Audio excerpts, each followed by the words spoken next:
ಭಾರತದ ಸ್ಟಾಕ್ ಮಾರ್ಕೆಟ್ದಾಗ ಇವತ್ತ 6ನೇ ದಿನಾನು ಕುಸಿತ ಕಂಡುಬಂತ. Continue market ಕುಸ್ಕೊಂತನ ಹೋಗಾತೈತ್ರಿ. ಅದ ಕಾರಣ ಯಾಕೆ ಈ ಥರ ಆಗತೈತಿ, ಅದರಿಂದ ಏನು ಕಾರಣಗಳಿದಾವಂತ ಅದ್ರ ಬಗ್ಗೆನ ಡೀಟೇಲ್ದಾಗ ಸರಳವಾಗಿ ಇವತ್ತಿನ ಈ ವಿಡಿಯೋನಾಗ ನಾವು ತಿಳ್ಕೊಳ್ಳೋದು. ಇವತ್ತು ನಾವು ಭಾರತದ ಸ್ಟಾಕ್ ಮಾರ್ಕೆಟ್ ಪರ್ಫಾರ್ಮೆನ್ಸ್ ನೋಡ್ಬೋದು. ನೀವು ನಿಫ್ಟಿ 0.32% ಬಿದ್ದು ಕ್ಲೋಸಿಂಗ್ ಕೊಟ್ಟೈತಿ. ಬ್ಯಾಂಕ್ ನಿಫ್ಟಿನೂ 0.040% ಅಂತಂದ್ರ 22 ಪಾಯಿಂಟ್ಸ್ ನೆಗೆಟಿವ್ ಐತಿ. ಮತ್ತು ಸೆನ್ಸೆಕ್ಸ್ ಅನ್ನು ಸಹ 0.42% ಕುಸಿದೈತಿ. ಮಿಡ್ ಕ್ಯಾಪ್ ಇಂಡೆಕ್ಸ್ ಅನ್ನು 0.25% ಕುಸಿದೈತಿ. ಮತ್ತು ಸ್ಮಾಲ್ ಕ್ಯಾಪ್ ಇಂಡೆಕ್ಸ್ ಅನ್ನು 0.63% ಕುಸಿದೈತಿ. ಇವತ್ತ ಮಾರುಕಟ್ಟೆ ಪರಿಸ್ಥಿತಿ ನೋಡ್ರ, ಇವತ್ತನು ಮಾರ್ಕೆಟ್ ನ ಎಲ್ಲಾ ಫುಲ್ ಬೇರಿಶ್ನೆಸ್ ಐತ್ರಿ. ನಿಫ್ಟಿನೂ ನೋಡ್ಬೋದು ನೀವು 24,078 ಕ್ಲೋಸಿಂಗ್ ಕೊಟ್ಟೈತಿ. ಅಂತಂದ್ರೆ 24 ಲೆವೆಲ್ ಅನ್ನ ತಡೆದೈತಂತ ನಾವು ಅನ್ಬೋದ. ತಪ್ಪೇನ್ರಿ 24,000 ಮುರಿತಂತಂದ್ರ ಇದೊಂದ ಬಹಳ ದೊಡ್ಡ ನೆಗೆಟಿವ್ ಪಾಯಿಂಟ್ ಭಾರತದ ಸ್ಟಾಕ್ ಮಾರ್ಕೆಟ್ ಗ ಆಗ್ಬೋದ. ಅದ ಕಾರಣ ಇದ್ರ ಮ್ಯಾಗುನ ನಿಮ್ದ ಕಣ್ಣ ಇರ್ಬೇಕ.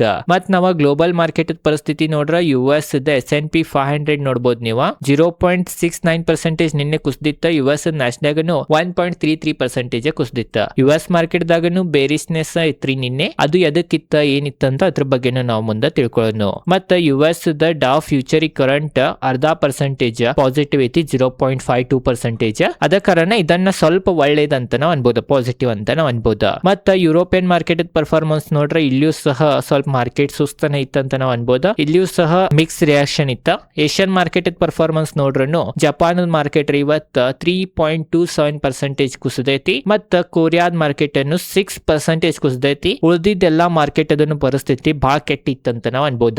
ಏಷ್ಯನ್ ಮಾರ್ಕೆಟ್ ಪರಿಸ್ಥಿತಿ ನೋಡ್ರ ಮತ್ ಭಾರತದ ಮಾರುಕಟ್ಟೆ ಪರಿಸ್ಥಿತಿನ ಸ್ವಲ್ಪ ಚಲೋ ಐತಿ ಅಥವಾ ಒಳ್ಳೇದೈತಿ ಅಂತ ನಾವು ಅನ್ಬೋದ. ಅದ ಕಾರಣ ಇದನ್ನ ನಾವು ಪಾಸಿಟಿವ್ ಅನ್ಬೋದ. ಮತ್ತ ನಾವ ಸೆಕ್ಟರ್ ವೈಸ್ ನೋಡ್ರ ಇವತ್ ನೋಡ್ಬೋದು, ಆಲ್ಮೋಸ್ಟ್ ಎಲ್ಲಾ ಸೆಕ್ಟರ್ ಇವತ್ತು ರೆಡ್ ನ ಇದಾವ. IT ಒಂದ ಗ್ರೀನ್ ದಾಗಿತ್ತ. ನೋಡ್ಬೋದು ನೀವು ನಿಫ್ಟಿ ಆಟೋ 0.27% ಬಿದ್ದೈತಿ. ಬ್ಯಾಂಕ್ ನಿಫ್ಟಿ 0.04% ಕುಸಿದೈತಿ. ಫೈನಾನ್ಷಿಯಲ್ ಸರ್ವಿಸಸ್ 0.36% ಕುಸಿದೈತಿ. FMCG 0.55% ಕುಸಿದೈತಿ. IT 0.73% ಏರೈತಿ. IT ಏರೈತಿ. ಅದ ಕಾರಣನು ಮಾರ್ಕೆಟ್ ಇವತ್ತು ಹೆಚ್ಚು ಕುಸಿದಿಲ್ಲ ಅಂತ ನಾವು ಅನ್ಬೋದು. IT ಏನ್ರ ರೆಡ್ನ ಇರ್ತಿತ್ತು ಅಂದ್ರ ಮಾರ್ಕೆಟ್ ನಾಗ ಇನ್ನ ಬೇರಿಶ್ನೆಸ್ ಕಾಣ್ತಿತ್ತು ನಮಗ. ನಿಫ್ಟಿ ಮೀಡಿಯಾ ಇಂಡೆಕ್ಸ್ 0.91% ಬಿದ್ದೈತಿ. ಮೆಟಲ್ 0.02% ಬಿದ್ದೈತಿ. ಫಾರ್ಮಾ 0.18% ಬಿದ್ದೈತಿ. ನಿಫ್ಟಿ PSU ಬ್ಯಾಂಕ್ 0.01% ಬಿದ್ದೈತಿ. ರಿಯಾಲಿಟಿ 0.05% ಬಿದ್ದೈತಿ. ಪ್ರೈವೇಟ್ ಬ್ಯಾಂಕ್ 0.15% ಬಿದ್ದೈತಿ. ಹೆಲ್ತ್ ಕೇರ್ 0.31% ಬಿದ್ದೈತಿ. ಕನ್ಸ್ಯೂಮರ್ ಡ್ಯೂರೇಬಲ್ಸ್ 0.03% ಇರೈತಿ. ಆಯಿಲ್ ಅಂಡ್ ಗ್ಯಾಸ್ 0.48% ಬಿದ್ದೈತಿ. ಕೆಮಿಕಲ್ 1% ಬಿದ್ದೈತಿ. ಅದ ಕಾರಣ ಸೆಕ್ಟರಲ್ ಪರ್ಫಾರ್ಮೆನ್ಸ್ ನೋಡ್ರನು ಆಲ್ಮೋಸ್ಟ್ ಎಲ್ಲಾ ಸೆಕ್ಟರ್ ರೆಡ್ ನೇ ಇದ್ದು ರೀ. ಅದ ಕಾರಣ ಇದು ಒಂದ ನೆಗೆಟಿವ್ ಪಾಯಿಂಟ್ ಅಂತ ನಾವು ಅನ್ಬೋದ. ನೋಡ್ರಿ ಈ ತರ ಮಾರ್ಕೆಟ್ ಯಾಕೈತಿ ಅದರಿಂದ ಮೇನ್ ಕಾರಣ ನೋಡ್ರ, ಒಂದೇ ಮೇನ್ ಕಾರಣ ನೋಡ್ರ US ಮತ್ತ ಇರಾನದ ಯುದ್ಧ. US ಮತ್ತ ಇರಾನದ ಯುದ್ಧ ನಿಲ್ಲುವಂಗ ಕಾಣವತ್ತ. ಎರಡು ಸೈಡ್ ದಿಂದ ಈಗ ಮಾತುಕತೆನು ಫುಲ್ ಕಟ್ ಆಗೈತಿ, ನಿಂತೈತೆ ಅಂತ ನಾವು ಅನ್ಬೋದ. ಅದ್ರಾಗೂ ನಿನ್ನೆ US ಪ್ರೆಸಿಡೆಂಟ್ ಡೊನಾಲ್ಡ್ ಟ್ರಂಪ್ ಅವರು ಒಂದ ಪೋಸ್ಟ್ ಮಾಡಿರ. ಆ ಪೋಸ್ಟ್ ನ ಏನಿತ್ತಂತಂದ್ರೆ ಏನ್ ಹಾರ್ಮೋಸ್ ಜಲಸಂಧಿ ಐತಿ ಅದೆಲ್ಲ ಫುಲ್ ಏರಿಯಾ US ಟೆರಿಟರಿ ಅಂತ ಘೋಷಣೆ ಮಾಡಿರೋರ. ಅದ ಕಾರಣ ಇದು ಒಂದ್ ನೆಗೆಟಿವ್ ಪಾಯಿಂಟ್ ಆತ. ಯಾಕಂತಂದ್ರೆ US ಅದೀಗ ಕಬ್ಜಾ ಮಾಡೋದ್ರ ಬಗ್ಗೆ ನೋಡಾತೈತ್ರಿ. ಆಲ್ರೆಡಿ ನಾ ಹಿಂದಿನ ವಿಡಿಯೋಗಳನ್ನ ತಿಳಿಸಿನಿ. ಅದೇ ತರ ಡೊನಾಲ್ಡ್ ಟ್ರಂಪ್ ಅವ್ರು ನಿನ್ನೆ US ಫ್ಲಾಗ್ ಹಾಕಿ ಅಲ್ಲಿ ಫುಲ್ ಸರ್ಕಲ್ ಮಾಡಿ ಹಾರ್ಮೋಸ್ ಕಡೆ ಇದು US ಟೆರಿಟರಿ ಹಂಗಿಂಗ್ ಅಂತ ಮಾಡಿರ. ಅದರಿಂದ ಇರಾನ್ಗೂ ಸಿಟ್ಟು ಬಂತ. ಇರಾನ್ ಸಹ ಯುದ್ಧ ನಿಲ್ಸೋಂಗ್ ಕಾಣುವತ್ತ. ಇರಾನ್ಗೂ ಬ್ಯಾಕ್ ಸಪೋರ್ಟ್ ರಷ್ಯಾ ಮತ್ತೆ ಚೀನಾ ಕೊಡತೈತಂತ ಇನ್ಫಾರ್ಮೇಶನ್ ಬರತ್ತವ. ಅದ ಕಾರಣ ಇರಾನ್ ಸೋಲು ಆತ. ಅದ್ರಾಗೂ ಮೇನ್ ಇರಾನ್ ಮತ್ತೆ ಇರಾಕ್ ನಡುಕೇನ್ ಯುದ್ಧಗಳು ನಡೆದಿದ್ದು. ಅವಾಗೇನ್ ಜನರಲ್ ಅದು ಇದ್ರ, ಅವಾಗೇನ್ ದೊಡ್ಡ ದೊಡ್ಡ ಆಫೀಸರ್ಸ್ ಇದ್ರ, ಅವ್ರಿಗೆ ಮತ್ ರಿಟೈರ್ಡ್ ಆದವ್ರಿಗೂ ಮತ್ ಕರಿಸಿ ಇರಾನ್ದ ಸೇನೆನಾಗ IRGC ನಾಗ ಭರ್ತಿ ಮಾಡತಾರಂತ. ಅದ ಕಾರಣ ಅವ್ರ ಮೊದ್ಲ ಬಹಳ ಕೆಟ್ಟಿದ್ರಿ, ಅಂತವ್ರು ಮತ್ ಈಗ ತೊಳತಾರಂತಂದ್ರ ಏನೋ ಒಂದ್ ದೊಡ್ಡ ಪ್ಲಾನಿಂಗ್ ನಡೆದೈತಿ. ಅಥವಾ ಇರಾನ್ ಸೋಲೋಂಗ್ ಕಾಣುವತ್ತ. ಇರಾನ್ US ಗ ಅತ್ರ ತಕ್ಕನ ಉತ್ತರ ಕೊಡತೈತಂತ ನಾವು ಅನ್ಬೋದ. ಅದ ಕಾರಣ ಎರಡು ದೇಶಗಳು ಸೋಲಾಕನ ರೆಡಿ ಇಲ್ಲ. ಈ ಒಂದ್ ಕಾರಣದಿಂದ ಕ್ರೂಡ್ ಆಯಿಲ್ ಬೆಲೆ ಅದು ಫುಲ್ ಇರತೈತಿ. ಅದ್ರಿಂದನ ಮಾರುಕಟ್ಟೆ ಮೇಲೆ ಈ ತರ ನೆಗೆಟಿವ್ ಪರಿಣಾಮ ಬೀಳತೈತಿ ಅಂತ ನಾವು ಅನ್ಬೋದ. ಈ ಯುದ್ಧದಿಂದ ಮತ್ತೊಂದು ಎಲ್ಲಕ್ಕಿಂತ ದೊಡ್ಡ ನೆಗೆಟಿವ್ ಪಾಯಿಂಟ್ ಏನಂತಂದ್ರ ಬಾಂಡ್ ಇಲ್ಡ್.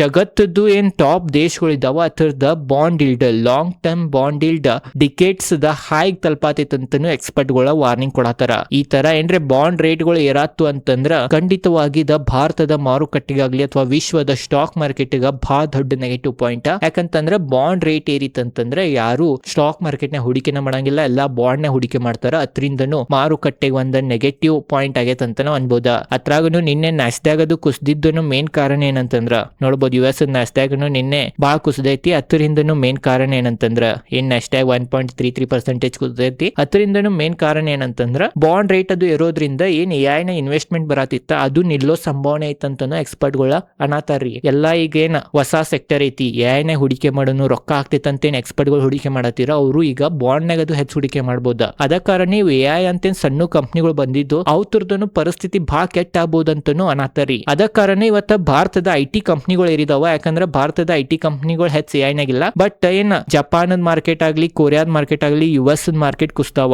ಅದು ಒಂದ್ ಅಂಜಿಕೆದಿಂದನು ಮಾರುಕಟ್ಟೆನ ಈ ತರ ಬೇರಿಶ್ನೆಸ್ ಐತಂತ ನಾವ್ ಅನ್ಬೋದ. ಮೇನ್ ಓವರ್ ಆಲ್ ಈಗ ಹೂಡಿಕೆದಾರರ ಸೇಫ್ ಅಸೆಟ್ ನಾಗನ ಬಾ ಹೂಡಿಕೆ ಮಾಡತ್ತಾರ. ಅದ ಕಾರಣ ಬಾಂಡ್ ರೇಟ್ ಅದನ್ನು ಇರೋದ್ರಿಂದನು ಗೋಲ್ಡ್ ಮತ್ ಸಿಲ್ವರ್ ನಾಗನು ನಿನ್ನೆ ಹೆವಿ ಕುಸಿದ ಕಂಡು ಬಂದೈತಿ. ಯಾಕಂದ್ರೆ ಗೋಲ್ಡ್ ಮತ್ ಸಿಲ್ವರ್ ಅನ್ನು ಈಗ ಸೇಫ್ ಅಸೆಟ್ ಏನ್ ಅಂತೀರ ಅದೀಗ ಅನ್ವಾಳ್ರಿ, ಅಲ್ಲಿಯೂ ಬಹಳ ವೊಲಟೈಲಿಟಿ ಆಗತೈತಿ. ಯಾಕಂದ್ರೆ ಬಹಳ ಜನರ ಹಾಕೋದ್ ರೊಕ್ಕ ತೆಗಿಯೋದ್ ರೊಕ್ಕ ಮಾಡೋದ್ರಿಂದ. ಅದ ಕಾರಣ ನೋಡ್ಬೇಕ್ರಿ, ಬಾಂಡ್ ರೇಟ್ ಗಳು ಇದೇ ತರ ಏರ್ಕೊಂಡ್ ಹೋದ್ರ ಖಂಡಿತವಾಗಿ ಮಾರ್ಕೆಟ್ ಗ ಬಹಳ ದೊಡ್ಡ ನೆಗೆಟಿವ್ ಪಾಯಿಂಟ್. ಅದ್ರಾಗನು ಮೇನ್ ಜಪಾನ್ ಮಾರುಕಟ್ಟೆದಿಂದ ವಿಶ್ವದ ಮಾರುಕಟ್ಟೆನಾಗ ಕ್ರಾಶ್ ಬರ್ಬೋದು ಅಂತ ನಾವ್ ಒಂದ್ ವಿಡಿಯೋ ಮಾಡಿದ್ನಿ. ಅದ್ರದ್ದು ಲಿಂಕ್ ಡಿಸ್ಕ್ರಿಪ್ಷನ್ ಹಾಕೇನಿ, ಆ ವಿಡಿಯೋನ ಹೋಗಿ ನೋಡ್ರಿ. ಅಂದ್ರೆ ನಿಮಗ ಇನ್ನ ಡೀಟೇಲ್ ದಾಗ ಇದ್ರ ಬಗ್ಗೆ ಗೊತ್ತಾಗ್ತೈತಿ. ಬಾಂಡ್ ರೇಟ್ ಇರೋದ್ರಿಂದ US ಇರಾನ್ ಯುದ್ಧ ಏನ್ ನಿಲ್ವಾತ, ಇದ್ರಿಂದನ ಮಾರುಕಟ್ಟೆಗೆ ಒಂದ್ ಬಹಳ ದೊಡ್ಡ ತೆಲಿನೂ ಆಗೈತಿ. ಅದ ಕಾರಣನು ಮಾರುಕಟ್ಟೆ ಈ ತರ ಕಂಟಿನ್ಯೂ ಬೆಳತೈತ ಅಂತ ನಾವ್ ಅನ್ಬೋದ.